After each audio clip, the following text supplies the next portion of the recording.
I would now like to introduce Dr. Helen McGowan to open our next session. Helen will be looking at a local WA initiative, the Personality Disorders Mental Health Sub-Network Group. This group was established to support the mental health network in engaging with and delivering outcomes for those who identify as having a lived experience with borderline personality disorder and who currently use services.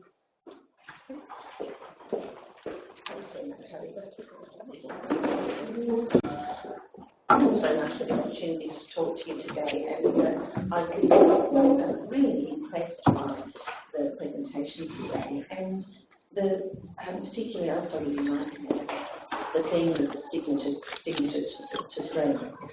And it really also impressed just by some of the stories of some of the carers and consumers and how they just really embody what we want to be seen, what we're hoping for, which is really resilience and recovery and a sense of hope that this is what we're trying to work together to try and make some difference. I also see a really common theme today, which is really, there's a lot of passion, a lot of wisdom, a lot of knowledge, a lot of understanding of the problems and the gaps.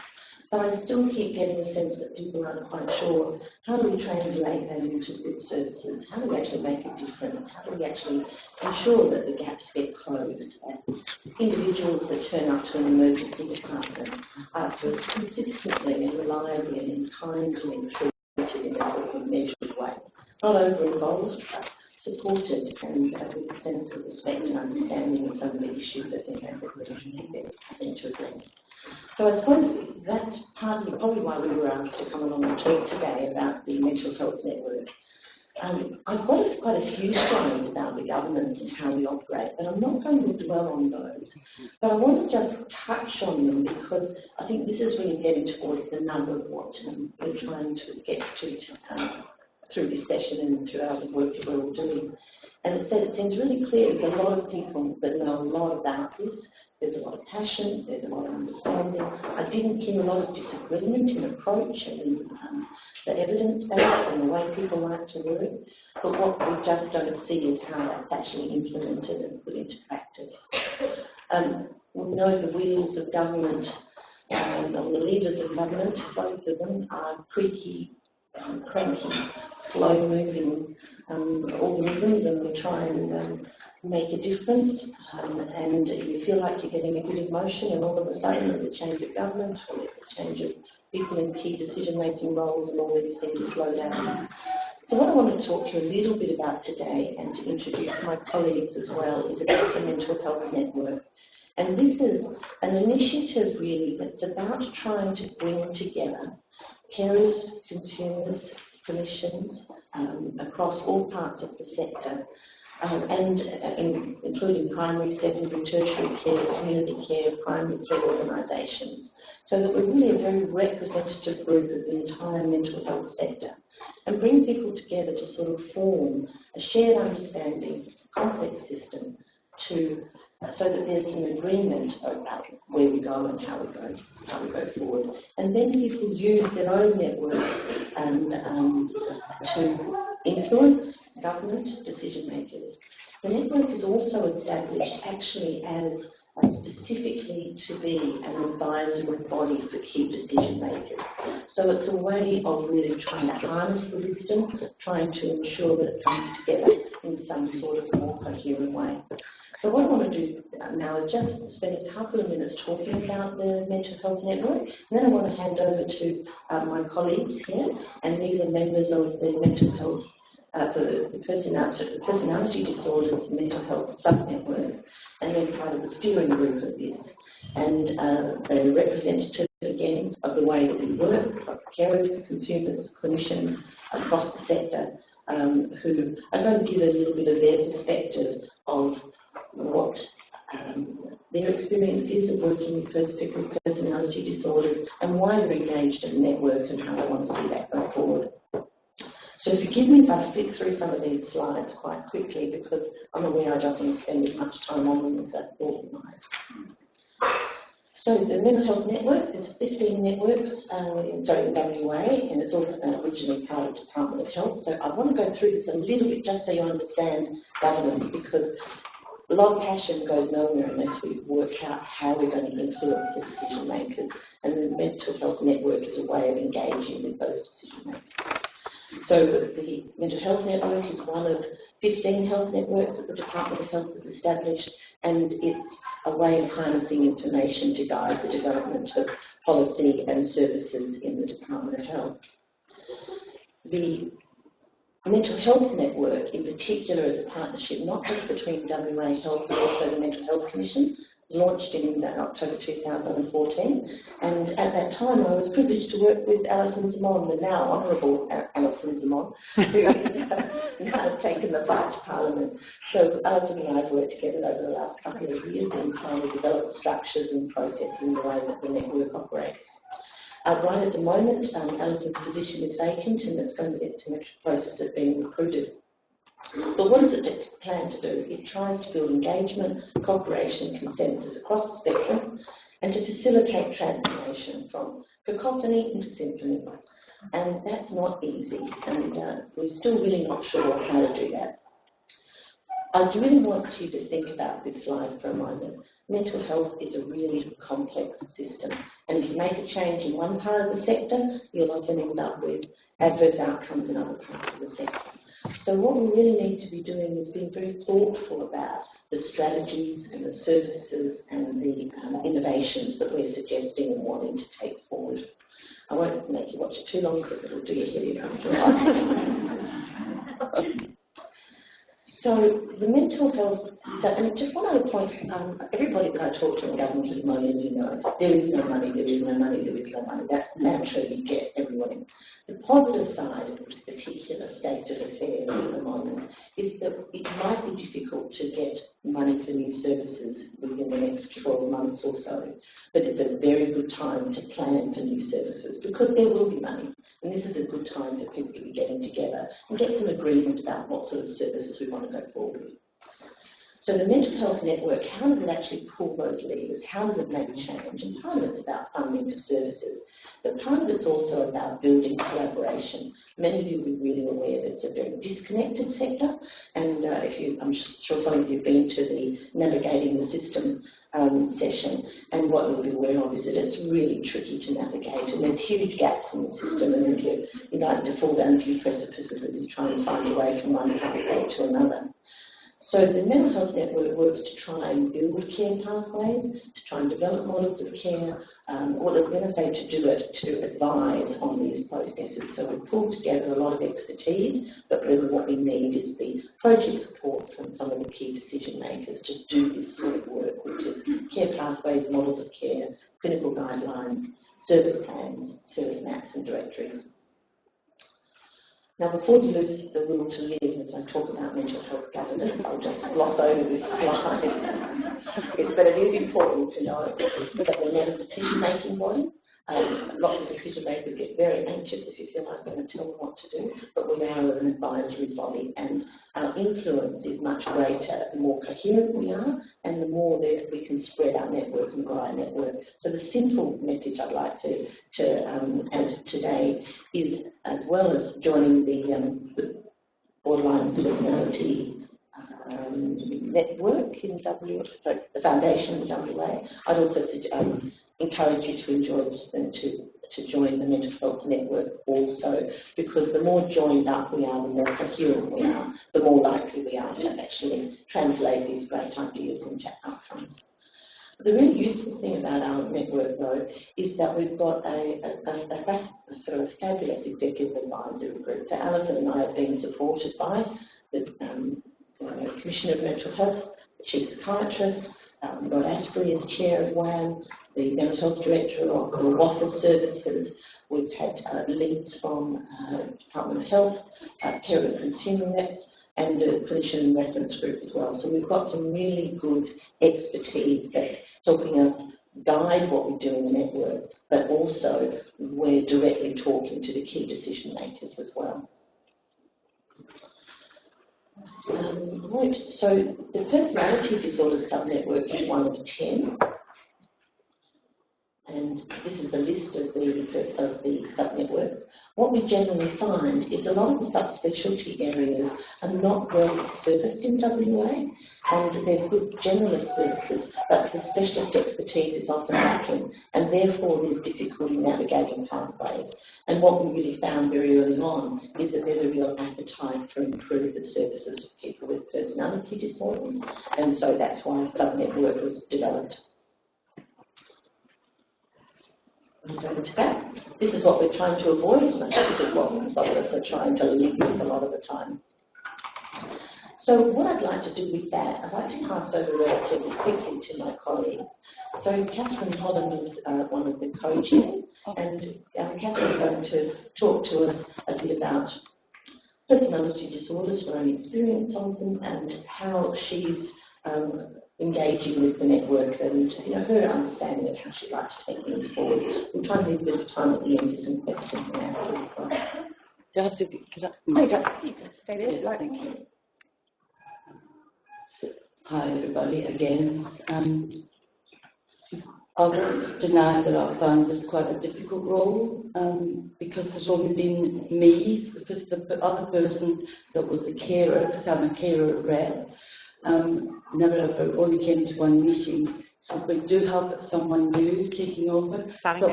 So it won't be just me on my own, so just we're going to we'll get there. But I've really enjoyed being on it in many ways, and I've learned an awful lot. But in my recent role, at the last big full meeting, we were looking at the overall feedback that we got from this open meeting that was right before it even started, or commenced. And so we're trying to follow what people suggested and what they said they wanted. And that was a mixture of all different disciplines, as well as carers and consumers.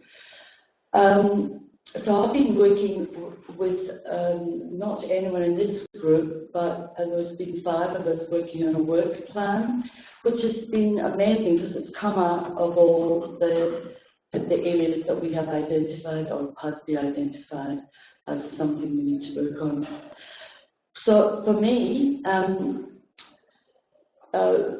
having someone in my life that has had borderline, of course I'm very passionate about services being developed, and so within this area that we've looked at all the different services, we've all done a little bit of research and tried to look at the services that are provided overseas that are suitable for people with borderline, rather than, well, one of the ones that we've identified is rather than people going to the ED department when they're in crisis, is that perhaps there could be another place that they go, somewhere that's designed specifically for people with borderline. Does that make sense? And the other areas that the big gaps, of course, are in rural and remote areas. So I'll get someone else to talk about that one.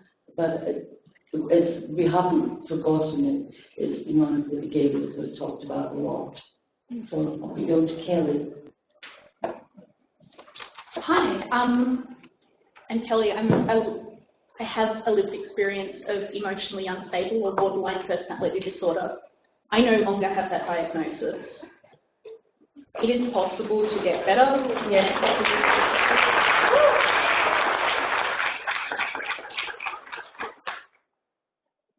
But I still have the label and I still have the stigma because people don't think that you can get better.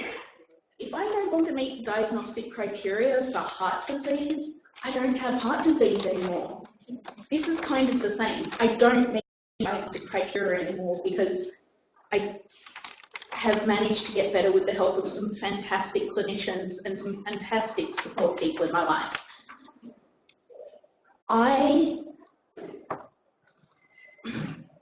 I didn't present typically. A lot of people have heard there's nothing borderline about borderline, but I took it in the opposite extreme. So whereas a lot of people experience emotions 11 out of 10, I was experiencing 0. I there are a couple of clinicians who helped me in this room, and one of the best things that was said to me when I refused to pick up a particular emotion, thinking that I couldn't, was the words, "Bullshit, Kelly, pick it up." Having clinicians that were real, that actually lived what it was they were trying to teach me, was fantastic. And that's also one of the amazing things about Marsha Linehan, the person who developed CBT. I assume everyone in this room knows that. I don't know why. Anyway, on this sub-network, together with another consumer, another patient, another person who's been diagnosed with this, we had very different experiences. And so in developing clinician guidelines, having both of us there to bounce off what was helpful, that I need to think about sentences before I start them. Talk about what was helpful. But like when we address what needs to be done, we need to keep the services that are working. Royal Perth used to have a fantastic service that spent less than $500,000 over a couple of years, saved a couple of million. Of course, it was cut because it was working. There are youth services being cut in a hospital, an outreach team being cut for young people, where we know there's strong evidence that if you help people with emotional regulation younger, they get better sooner. Because if you help anyone with anything earlier, they get better sooner.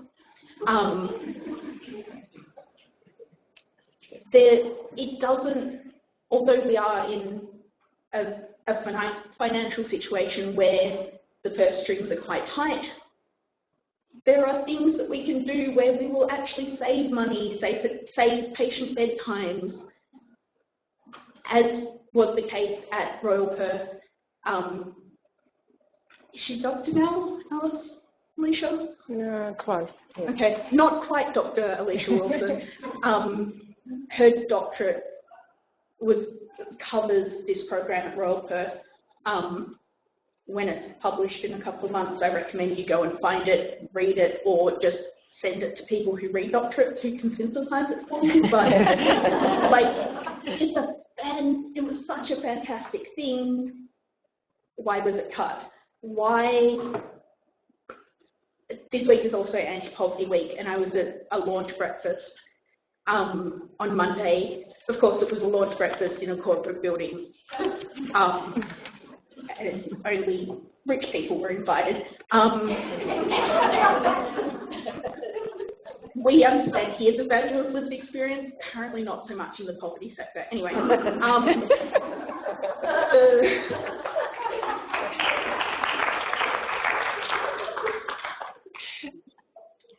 one of the young people there was talking about safe practices. I'm going to quote him directly, so apologies for the swearing. There are a lot of smart people in this room. You can spend less than $5 on a syringe, less than 5 cents on a syringe, or you can spend $106,000 keeping someone in hospital or in prison a year. We can do this. We can do it cheaply. We can listen to people. People have ideas that will work. Maybe let's just do them and treat people like people.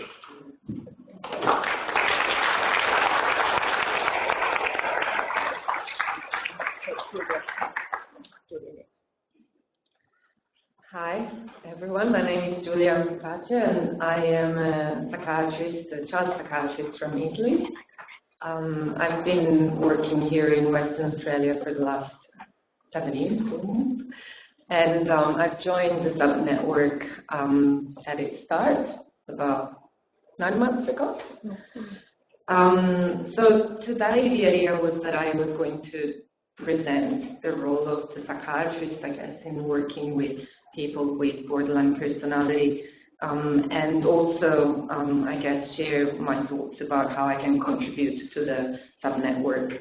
Because I don't have a lot of time to do that, I'm going to try and be concise, which is, I guess, difficult, given it's such a broad topic. I've been really inspired by all the people that I've heard speaking today, and Andrew Shannon as well yesterday. And I really feel that what I'd like to contribute is a perspective as a psychiatrist and a bit of my experience, really, of working in this area that I really love, but that at the same time I do find challenging. So I'd like to reflect on what is, I think is my experience, may not necessarily be the experience of everyone else, but I think it's going to be what I'm going to bring really to the sub-network in terms of thinking about how can we improve, starting from what are the challenges that psychiatrists experience in working with people with borderline personality. So I've written down just a few points that came to mind, again, in trying to be brief. And I guess the first thing that came to mind is the fact that as doctors, as psychiatrists, we're often expected to be taking charge of crisis situations, of the most acute points where the person is in high distress, is very overwhelmed, in cases, as Kelly was saying, may not show feelings, but still the idea of not showing feelings and feeling and being in crisis is extremely confronting, I think, for us as well. And so what I think I've noticed in my practice is that I've seen a lot of people taking to extreme positions and either being very distant and disconnected and invalidating of the experience that the person is having in front of them, or on the other hand, becoming overly involved and joining in and then, I guess, responding in a non-helpful way by trying to fix and doing and either admitting into hospital or resolving in very practical ways. And really, if we think about it, I think what would be the most helpful thing to do in that situation is to just be able to sit with the person in distress, listen, hear what's going on, and as Kelly was saying, really being genuine and not having any preconceived ideas and just being open. But that's hard. And I think what I've noticed is that in myself, but also with a lot of colleagues, it's not always possible. And I think that's why we often don't get it right. We make a lot of mistakes. But I think the best way to move forward is to acknowledge that, is to be open to recognize when we don't understand, when we're lost, when we're anxious, when we're confused, and also for us to be able to reach out for help, for supervision, to be able to speak up with our colleagues from different disciplines and reflect on how we respond as well to people in crisis. So for me, that would be the first point that I'd really like to work on and develop in terms of training, supervision, and expanding, I guess, knowledge, but also opportunities for sharing our vulnerabilities as practitioners as well, so that we can be more open and genuine and being able to fully listen. The other point that for me was quite salient was the idea of pharmacological treatments that obviously becomes very much the specialty and, I guess, expectation of psychiatrists.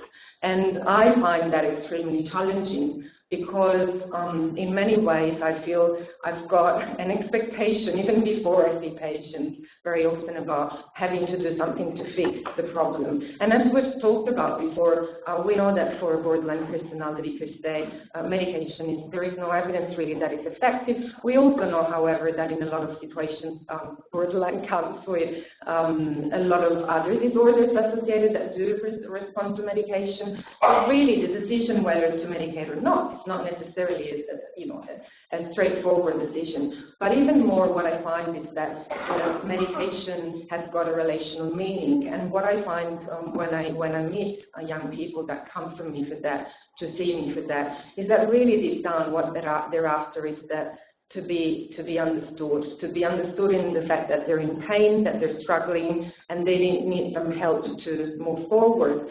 And by not prescribing medication at times, I know they feel like I'm not listening, I'm not caring, I'm not getting how hard it is. On the other hand, by prescribing, medication when it's not indicated or when it can cause side effects. I know that I'm not doing something beneficial for them. So I find that a challenging situation to be in, and I think, again, I would like to share more and more with my colleagues how we can really acknowledge the dilemma we're in rather than responding to it in a reactive way by either non-prescribing rigidly or being overly prescribing.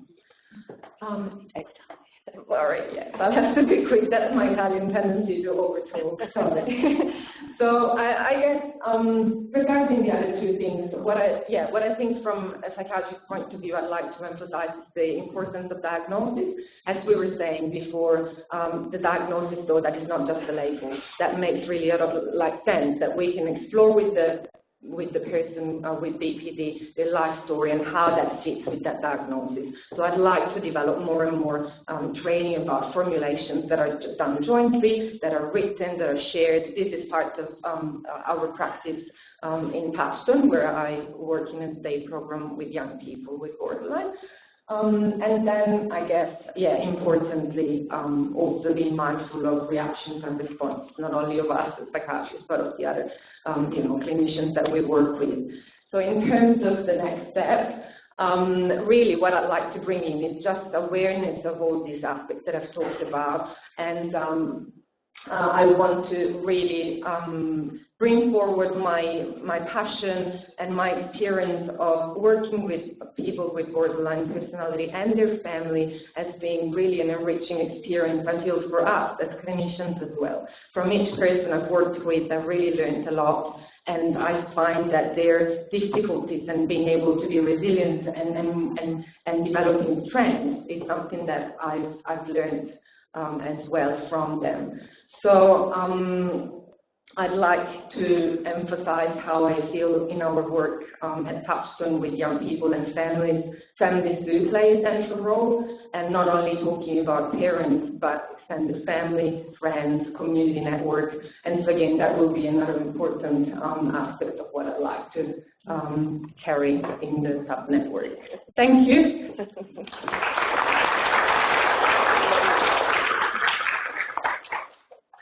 My name is Sandra McMillan. I'm a clinical psychologist, and I began my journey working with borderline, or what we term emotionally unstable personality disorder. I'll just explain why we use that term. It's an ICD-10 diagnostic category, which our hospitals code by. But more importantly, we asked our patients what they prefer we use. And they said emotionally unstable personality disorder better described their experience than borderline. So that's what we went with. So that's why we use that term, that role, Perth, and we also use it at Fiona Stanley Hospital, where I work now. Just a bit of explanation.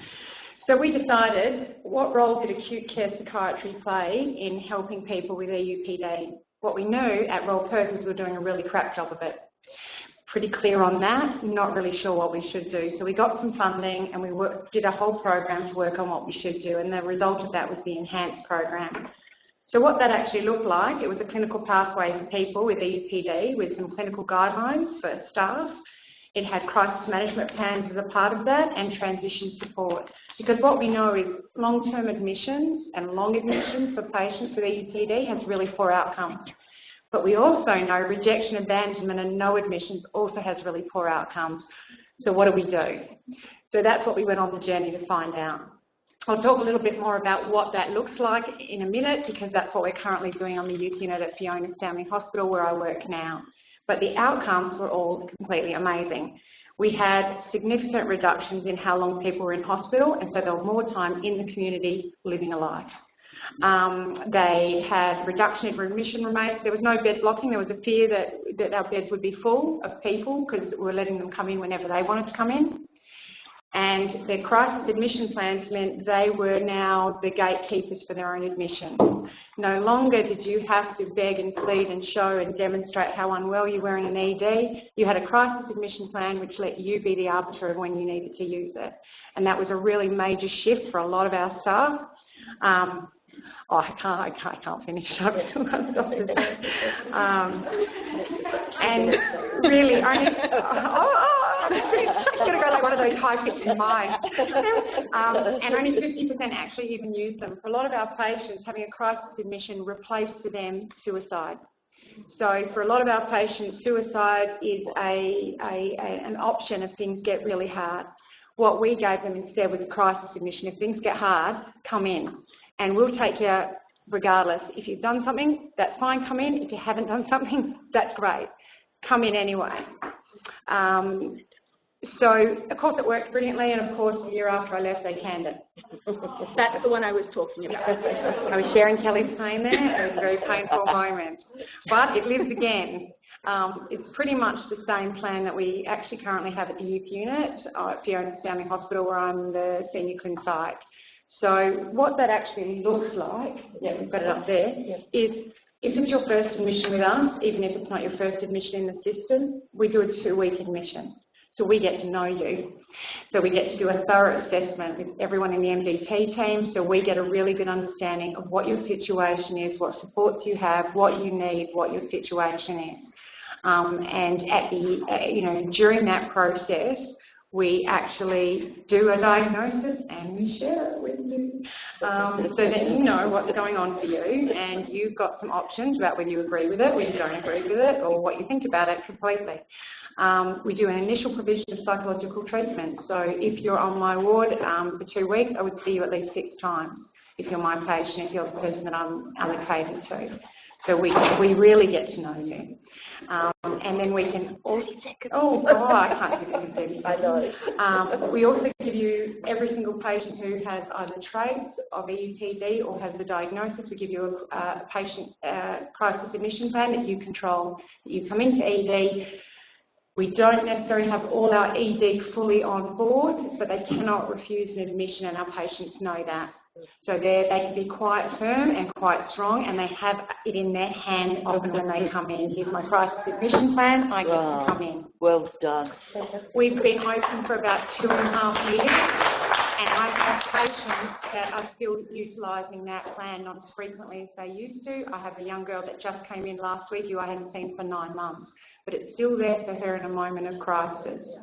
The first 5 or 6 patients that I had contact with at Royal Perth that we gave these plans to no longer have EUPD, do not have it. And that's the goal. It's not about living with EUPD, in my opinion. It's about not living with it. It's about not having it have to be a present diagnosis in your life, that you actually have it like you might have any other disorder and you get treatment and then you don't have it anymore. In fact, it's about living without it. Yeah, and that's my perspective. I know not maybe everyone would agree with that, but that's definitely for me. The goal is that you don't have to have a diagnosis as a lifetime experience.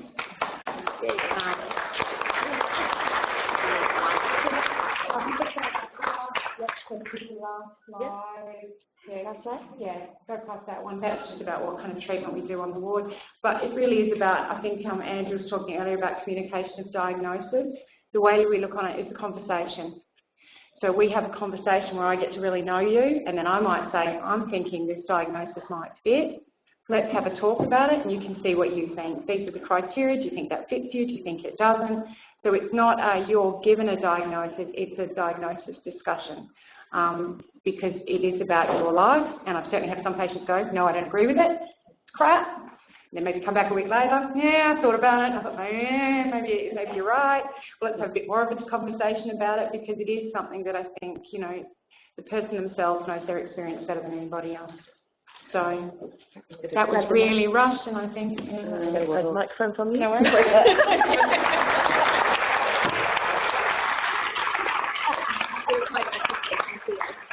I think we say earlier on, we all have to do that, we're all passionate about this today, so I'm really sorry that we had to rush through that and not have a chance for questions.